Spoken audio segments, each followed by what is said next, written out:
भारत में कोरोना टीकाकरण अभियान के तहत अब तक 3 करोड़ के आसपास लोगों को वैक्सीन दी जा चुकी है, जो कि एक बड़ी उपलब्धि है। अगर ऐसे ही तेजी से टीकाकरण होता रहा तो उम्मीद की जा रही है कि अगले साल देश के सभी लोगों को शायद वैक्सीन मिल जाए। इस बीच खुशी की बात यह भी है कि यहाँ तेजी से लोग संक्रमण से ठीक भी हो रहे हैं।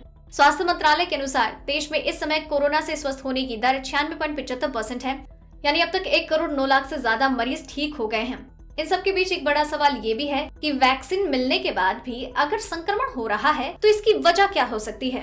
आइए विशेषज्ञ से जानते हैं कुछ जरूरी सवालों के जवाब। वैक्सीन मिलने के बाद भी अगर कोविड हो रहा है तो इसका क्या कारण हो सकता है। मुंबई के किंग एडवर्ड मेमोरियल हॉस्पिटल के डीन डॉक्टर हेमंत देशमुख का कहना है, जब वैक्सीन लगती है तो दूसरी डोज के 15 दिन के बाद वायरस से लड़ने की क्षमता बनती है।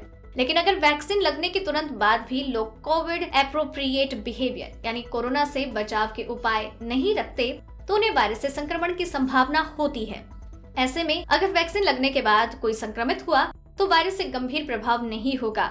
शरीर के अंदर उस वायरस से लड़ने के लिए एंटीबॉडी जल्द ही बनने लगती है। व्यक्ति गंभीर रूप से बीमार नहीं होता, इसलिए सभी को इस बात का ख्याल रखना है कि हमें मास्क लगाने, हाथ साफ रखने और सुरक्षित दूरी का हमेशा पालन करना है। देश के कई राज्यों में कोरोना के केस में वृद्धि हो रही है, इसके क्या कारण हो सकते हैं।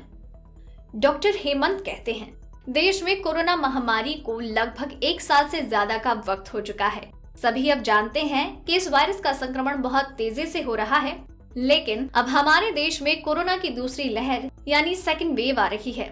कई बार दूसरी लहर धीरे धीरे इतनी तेजी से बढ़ती है कि पहली लहर से भी ज्यादा खतरनाक साबित होती है, क्योंकि ये कई बार म्यूटेट होकर अलग लक्षणों के साथ आती है। इसी वजह से जिन राज्यों में केस बढ़े हैं उनके कुछ इलाकों में लॉकडाउन लगाया जा रहा है। अगर आपको रिपोर्ट पसंद आई तो इसे लाइक और शेयर करें, साथ ही अपने व्यूज हमें कमेंट करके जरूर बताएं। सब्सक्राइब करें हमारा चैनल ऐसी ही लेटेस्ट और इंटरेस्टिंग न्यूज के लिए।